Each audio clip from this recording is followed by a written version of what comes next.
বিসমিল্লাহির রহমানির রহিম। দেশ এবং দেশের বাইরে থেকে যারা সবুজ টিভি ইউটিউব চ্যানেল এবং সবুজ টিভি পেজের সাথে সংযুক্ত আছেন সকলকে জানাচ্ছি অভিনন্দন ও শুভেচ্ছা।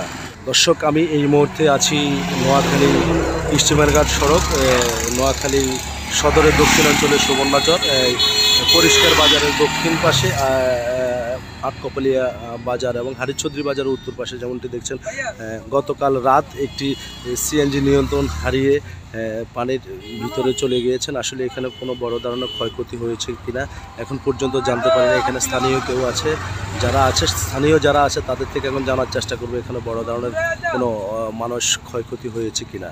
আপনারা আবার সঙ্গেই থাকুন। এটা সকাল 6টায় হয়েছে না? কোনো মানুষ নষ্ট হয়েছে?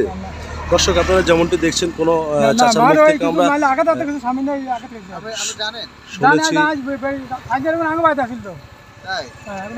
আপনি সঠিক তথ্যটাই দিচ্ছেন, মানে জাস্ট আপনি ফজর নামাজ পড়তে বাইরে হচ্ছেন, পরে দেখছেন যে এই অবস্থা, দেখছেন যে এই অবস্থা।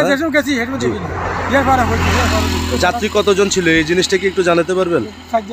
7 জন ছিল। তাহলে বড় ধরনের কোনো ক্ষয়ক্ষতি হয় নাই। আচ্ছা,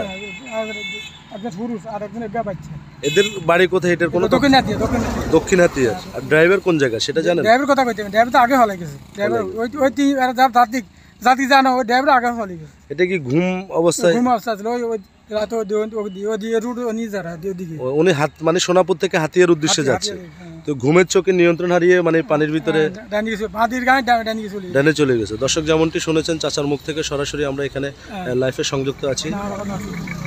সবাই ভালো থাকুন, সবাই সুস্থ থাকুন, সবাই সুস্থ কামনা করি।